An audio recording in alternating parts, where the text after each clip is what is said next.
ایک تاثر اور بھی ہے ہندوستان پاکستان کے حوالے سے، خاص طور سے پاکستان میں تو ظاہر ہے ایک بدقسمتی یہ بھی ہے کہ اسے قومی زبان تو قرار دے دیا گیا ہے، لیکن سرکاری سطح پر ابھی تک اس کا کوئی نفاذ نہیں ہو سکا ہے۔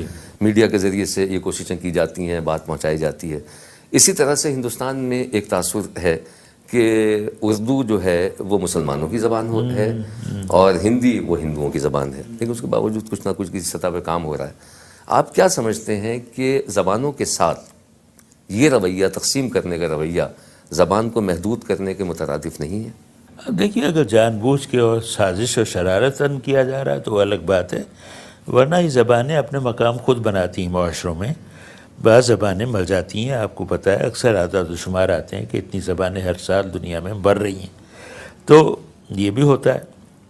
لیکن یہ بھی ہوتا ہے کہ بعض زبانوں کے بارے میں یہ سمجھ لیا گیا کہ وہ مر گئی ہیں۔ مثال کے طور پہ ہیبرو، جب انہوں نے ٹھان لی کہ ہم ہیبرو کو زندہ کریں گے تو عبرانی زبان جو ہے بحال ہو گئی، اخبار بھی چھپتے ہیں، بچے عبرانی پڑھتے ہیں، اور والدین جو بوڑھے ہیں وہ اپنے بچوں سے عبرانی سیکھتے ہیں۔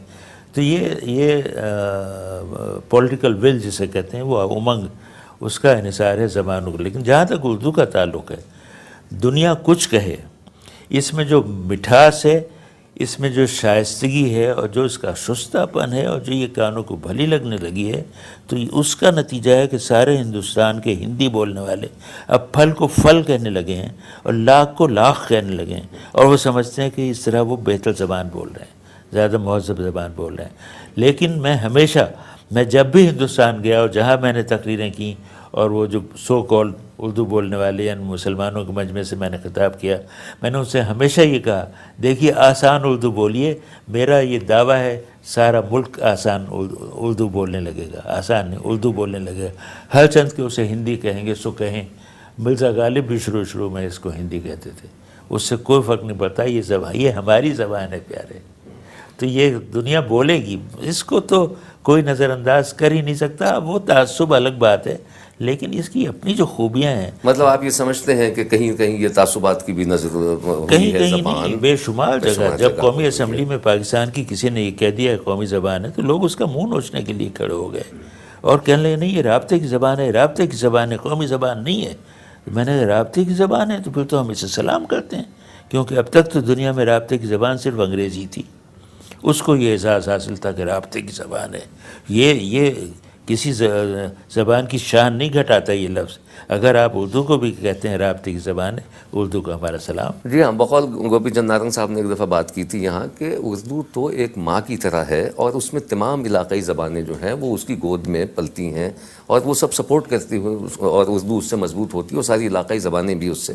تو یہ تاثر میرے خیال سے آپ کی ایک بڑی مشہور کتاب جرنیلی سڑک جو آپ نے لکھی اور بڑا تجربہ کیا، اس کی جو زبان آپ نے لکھی ہے وہ اسپوکن گفتگو کی زبان ہے۔ اس میں سے کچھ آپ مجھے بتائیے کہ جب آپ وہ کتاب لکھ رہے تھے تو کیسے، مطلب بالکل عام گفتگو کی زبان آپ نے لکھی؟ اس کی بڑی وجہ یہ ہے کہ میں کتاب لکھ ہی نہیں رہا تھا، میں تو ریڈیو پروگرام کر رہا تھا۔ وہ کتاب تو کبھی نہیں لکھی گئی، وہ تو ریڈیو پروگرام تھا، وہ نشر ہو گیا۔ اس کے بعد میں نے ٹیپ چلا کے اپنی گفتگو خود لکھی، لیکن دیانتداری سے وہی گفتگو لکھی۔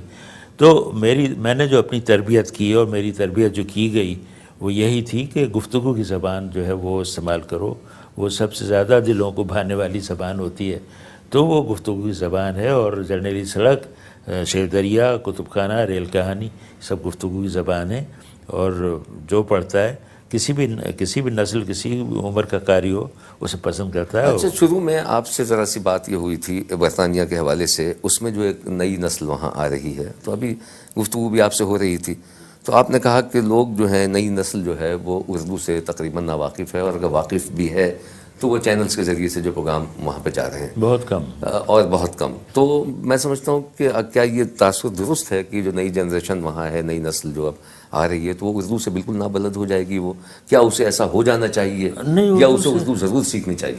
اردو ضرور نہیں سیکھنا چاہیے۔ ایک بات عجیب و غریب جو برطانیہ میں ہو رہی ہے، اور وہ سوچنے اور توجہ دینے کی بات ہے، اس لیے کہ یہ بات طے ہے، بالکل مصدقہ طے ہے کہ جو لوگ وہاں گئے ہیں وہ کبھی واپس نہیں آئیں گے، یہ بات تو طے ہے۔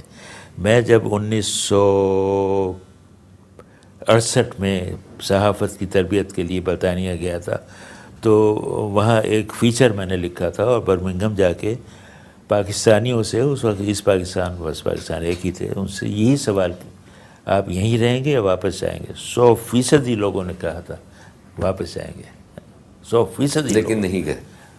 میں جب سن 72 میں گیا وہ سب وہیں موجود تھے، اور اب وہ کہہ رہے تھے نہیں جائیں گے، بڑا مشکل ہے اب جانا، وہاں جا کے جینا۔ تو جب کشتی جلا دی، مسلمانوں نے بھی، اردو بولنے والوں نے بھی، پاکستانیوں نے بھی، اسی کے برعکس، اسی کے ساتھ ہندوؤں اور ہندی بولنے والوں نے بھی کشتیاں جلا دیں۔ انہوں نے جا کے وہاں پاؤں گاڑے، کاروبار انہوں نے شروع کیے، اور وہ ان کو پیسہ کمانے کا ہنر آتا ہے، اس میں وہ انہوں نے کام دکھایا، اپنی مہارت کا مظاہرہ کیا، اب اسی میں اپنے بچوں کو لگا دیا۔ چنانچہ برطانیہ میں ہندی کا امتحان نہیں ہوتا، اردو کا امتحان ہوتا ہے، جس میں 7-8 ہزار لڑکے لڑکیاں بیٹھتے ہیں۔